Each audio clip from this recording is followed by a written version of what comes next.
You used to feel something, maybe not always joy, but something close, a flicker in your chest when a song hit the right note, or when sunlight warmed your face after days of gray.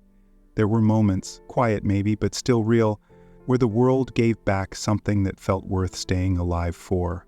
But now, there's a silence where that feeling used to be, a dead frequency. Not sadness, not even numbness, just absence. You try to explain it, but it sounds trivial to the world. I can't feel joy. And people look at you like you've just said you can't see blue, like you're mislabeling your feelings. But this isn't about feelings anymore. This is about the lack of them. The void where pleasure used to live. You laugh because it's expected, smile because it keeps questions at bay, and function because life doesn't give you permission to stop. But inside, it's quiet. Not peaceful quiet. You keep wondering, what broke?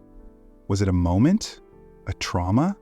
1,000 little betrayals by life that piled up so slowly you didn't notice you were changing until one day everything just felt gray? That's the thing about Anhedonia. It doesn't explode into your life. It evaporates the color, drop by drop, until even joy becomes a memory that feels like a lie. And you start to question everything. Do you still love the people you love? Or are you just remembering how to act like you do? Are your memories real?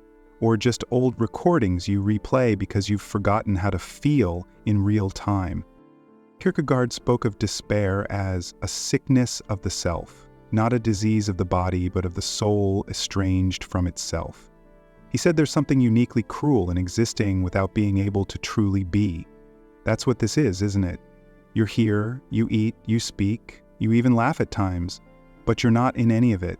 You're just mimicking your old self, hoping no one notices that you're operating on memory, not sensation. You're not broken in the way people think. You can still function. You get out of bed, sometimes you even go to parties. But you're not alive in those moments. You're just present, a ghost sitting inside a body that knows how to survive, but has forgotten how to live. You scroll endlessly, hoping for something, anything, to catch fire inside you. A meme that used to make you laugh, a song that once cracked you open. But now everything feels like noise. Flat, predictable, rehearsed. And you've started to wonder, is this it now? Is this your permanent state? A life of going through the motions, without ever really touching anything that stirs the soul? Because no one warns you about the absence of joy. Depression? Yes. Sadness, grief, fear. People understand those. They expect tears, meltdowns, dark poems. But Anhedonia doesn't announce itself with a scream.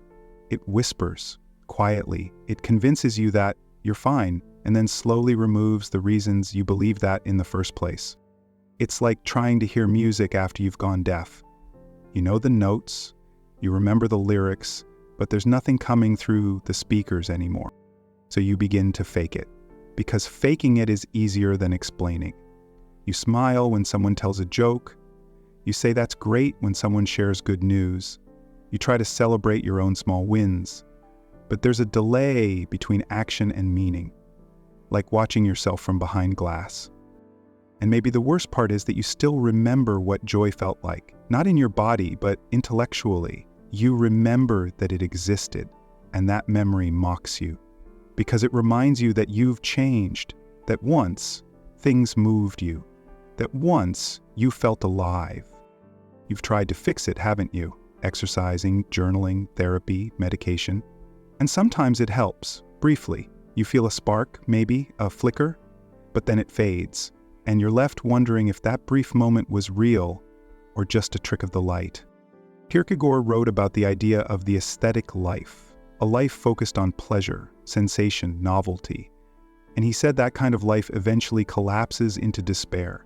Not because pleasure is bad, but because without meaning, it's empty. Maybe that's what happened. Maybe joy became meaningless when it lost its anchor, when it became just another product to chase instead of something that bloomed from connection, presence, and truth. You've become an expert at pretending you're okay. And that performance is exhausting. Every conversation, every smile, every time someone asks how you're doing and you say fine with just the right amount of convincing tone, it drains you because inside you're still waiting to feel something, anything. There are moments, tiny, nearly invisible ones, where something tugs at you. A scene in a film, a stranger's act of kindness, a piece of music that almost stirs a memory. And in those moments, you lean in, begging your body to feel it. But it passes, just like that. Like trying to hold water in your hands. Gone before you could name it. It's not that you don't want to feel joy, you crave it. Desperately. You're just locked out of it, like someone changed the rules and forgot to tell you. And sometimes you'll wonder if you're to blame. Maybe you hardened yourself. Maybe you chose numbness to protect yourself from pain. Maybe you shut the door on joy because you didn't know how to let it in without risking everything. But if that's true, how do you unlearn it? How do you open the door again when you don't even remember where it is? There's no timeline for this, no fixed path. And the worst thing anyone can tell you is just do what makes you happy. Because the problem isn't knowing what makes you happy. It's not being able to feel it when you do it. And yet here you are, still trying, still searching, still breathing. That counts for something. Kierkegaard believed that despair wasn't the end, but a beginning. That when we face the absence of joy, when we confront the quiet, we're finally forced to ask, what does it mean to live? Not to perform, not to distract, but to live. You're not lazy, you're not ungrateful, you're not broken beyond repair. You're in a quiet war with a silence that no one else can hear. And you're still fighting, even when you're tired, even when you're hopeless. Some days you feel like a robot mimicking a past life. Other days you feel like a ghost haunting your own memories. But in all that, there's still something alive, something watching, waiting. Maybe that something is you. And maybe, just maybe, it's not joy that you need right now. Maybe it's permission to feel anything again. Anger, grief, longing. Even sorrow is closer to joy than numbness. Because the path back to joy isn't paved with positivity. It's paved with truth, with facing what hurts, with admitting what's missing, with sitting in the silence until you recognize your own voice again. That voice is still there, underneath the rehearsals, underneath the silence, beneath the layers of detachment and defense. It's still there, and it wants to come back. But it won't come back by force. It comes back slowly, through honesty, through realness, through moments that don't demand anything from you, just your presence. You don't have to be joyful to be worthy. You don't have to smile to be human, and you don't need to feel happiness to deserve healing. This silence inside you, it's not the end. It's a place you've arrived at, a place where something new might begin. And in time, maybe the flicker will return, not like a firework, but like a candle. You don't need to chase joy, you need to learn how to make room for it. And right now, that begins with allowing yourself to be exactly where you are. Quiet, tired, numb, but honest. Stay with that. Because even silence is a sign of life, and from silence, even music can be reborn. You know what no one talks about? That it's not just happiness you can't feel, it's also meaning, purpose, the sense that things matter. And when you can't feel those things, it doesn't just affect your mood, it begins to erode your sense of self. Because if nothing feels real, then who are you? You watch people getting excited about things, a vacation, a promotion, a hobby, and you try to mirror that enthusiasm, but it doesn't land. It's like watching a movie without sound. There's movement, there's expression, but you're not part of it. You're watching life, not living it. And no one can see that from the outside. They see you working, showing up, texting back, even laughing, but inside, you're not even in the room. What makes this worse is the shame. You tell yourself you should be grateful, you should be enjoying life, You should feel something, but shame doesn't spark joy. It buries it deeper. And you begin to turn on yourself, wondering if you're just weak, unworthy, broken in some invisible way.